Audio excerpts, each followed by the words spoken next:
how's it going, my evil residents? Today, we're gonna talk about Jill Valentine and Resident Evil 3 Remake and go over how much plot armor she has, because I was thinking about this the other day. There's so many times in this game where she should have died. Any normal human being would have simply passed away, and I thought I would be annoying and actually tally it up, and for fun, I'm also gonna calculate how much her medical bills would cost because I thought it would be funny. So yeah, let's get right into it. Right off the bat, a wall explodes onto Jill. From my research, this could already kill you, but let's go easy on her. Okay, let's go easy on her. Most wall collapses will cause bruising, damage to your body, broken bones from just like the flying wall pieces, like is pictured here. And most likely she would hit her head and get some sort of brain injury because of one of the wall chunks hitting her head. So that already tallies up to quite a bit if she would need some sort of brain injury rehab for the rest of her life, which according to this website would cost about $450,000 in her lifetime. So already off to a great start. And right after this, she's slammed into a wall. Her back hits the wall, and she would most likely receive a spine injury from this, which can cost between $50,000 and $150,000 to treat. We're gonna go about in the middle at $75,000, and that's what we're gonna charge her. Then right after this, she is launched from a building by a gas line explosion. At least I assume it's a gas line explosion. That's the explanation in the original Resident Evil 3. And not much else would be exploding like this in an apartment building. So I'm going to assume it's a gas line explosion. This would kill her. She would be dead. Have you seen a gas line explode? I'll put a clip in.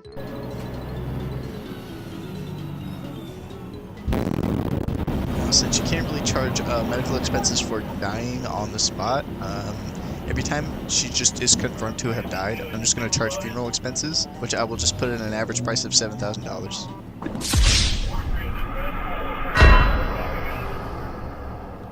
Also, I'm calculating these prices so high because Jill has just been fired from her job. She does not have health insurance right now.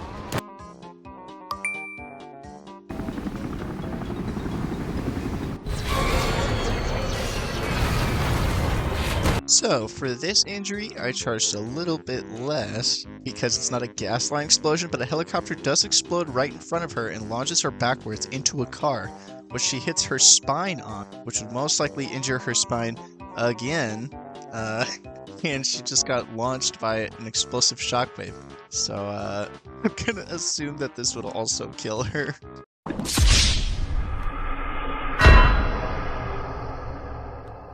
I feel like any normal person, after sustaining previous injuries, would die here. So, death counter goes up to 2. And, it's gonna go up again because,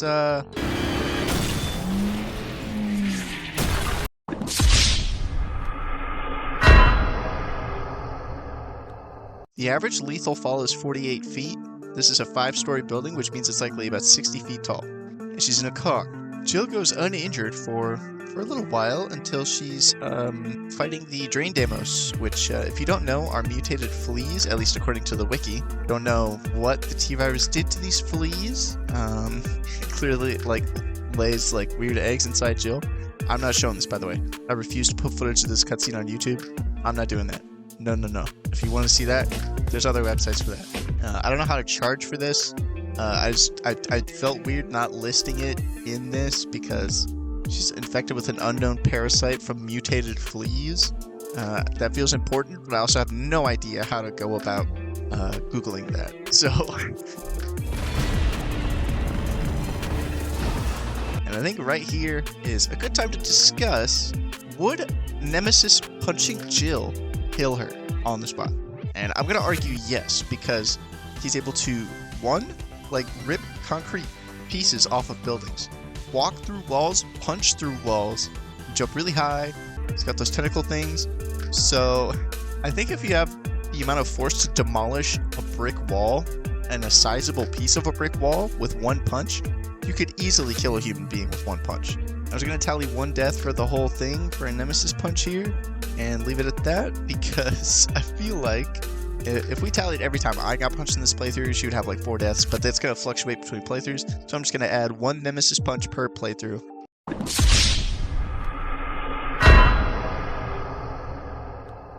On this clip, Jill is just lucky that Nemesis is an idiot, but given it's just the plot of the game, I'm not going to count it as a death. Here, again, Jill falls from the top of a building. Now, she does fall 2 stories and then immediately 4 stories, so this fall is less likely to kill her than the other one, but it would leave her severely crippled. I'm just going to count this as a death on top of like her severe burns from going up the building, so I'm just going to charge funeral expenses and save her a little bit of money in the afterlife.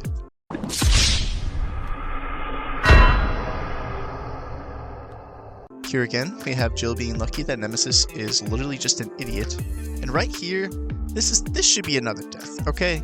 She takes 2 rockets, almost directly, like they land like a foot or 2 away from her. That would kill her.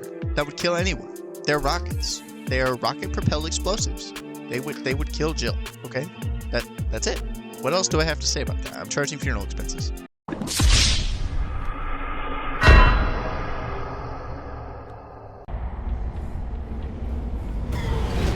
That was in 2003 or something, like 2002. Yeah. Like I'm not gonna deny that I dropped my fair share of hard R's back then because we didn't even the term hard R didn't even exist. We didn't think about it, right? And it's funny because to me that doesn't feel like that long ago, but to my kids, Are you talking like N-word hard R? Okay, I'm pretty sure that's how people use that term. Now the subway crash. I had a little bit of trouble Googling specifically subway mortality rates. What I'm doing is to figure out how likely she would be to die from this is I Googled overall train mortality rate crashes, which is about 11%. That takes every crash into account, even like derails a little bit or it just stops working. Those all count as crashes, even if like nobody dies. That's why the mortality rate is so low. But when there's like a crash like this, almost everyone is kaput. So I'm gonna count this as a death. If you don't want to count this one as a death, go for it. But another reason that I'm counting this one as a death is because everyone else dies. She's the only one that survives, which makes no sense. So yeah, I'm just gonna charge funeral expenses and leave it at that.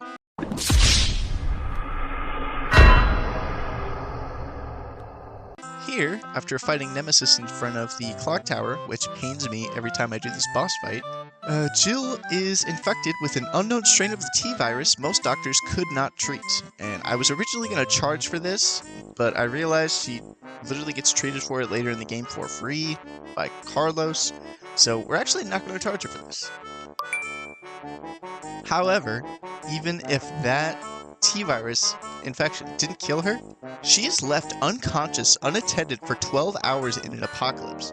She did not turn, she was not eaten by zombies, she has not eaten or drank any water, and then when Carlos rescues her, he doesn't put her on an IV, he just sets her on the bed and just lets her like wiggle there. And then for many, many more hours, she's still just lying there without any food or water or anything. She would have died, right? I'm not overly assuming or being like overly zealous with giving out these deaths, right? I feel like any regular person left unconscious in a zombie apocalypse would die.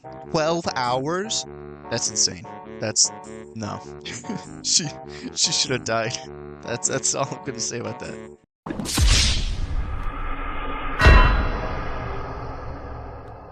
Now in this clip, we see Nemesis killing someone who is not Stars, instantly with a killing blow. Like, no hesitation, instant killing blow. And he's not even Stars, but then he goes after Jill without doing the same killing blow that would instantly kill Jill. He just doesn't do it. So I'm just going to assume that Nemesis is racist and Jill is lucky that Nemesis is racist. And then right after this, Jill is lucky again that Nemesis is an idiot. In this clip, we have another demolished spine when she smashes her body from multiple stories up into this walkway. I probably should count this as a death, but I'm not gonna. See, I'm charging her $75,000 in medical fees for this one. After this, she has another fatal fall right after this. That's another reason I didn't count that as a death. She falls all the way down into the sewer drain acid thing. So, in addition with the other spine injury, she's a goner.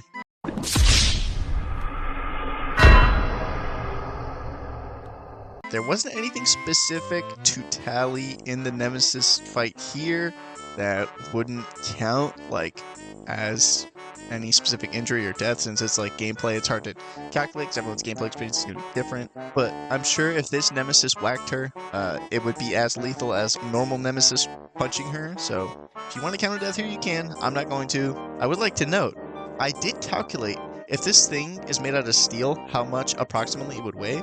This thing weighs around 1,000 pounds. And Jill is just carrying it like it's like a minigun or something. Like, what? So, this alone tells us she's superhuman. If none of the other things she survives didn't tell you she's superhuman, this right here, this is evidence enough. She lifts this 1,000-pound railgun with basically no issues. She even like whips it to the side to let it cool down. Jill is superhuman. She's not human, or she's superhuman. So that's that. We do have one more thing to talk about. I know what you're thinking. It's the end of the game. What else is there to talk about? They survive. They survive.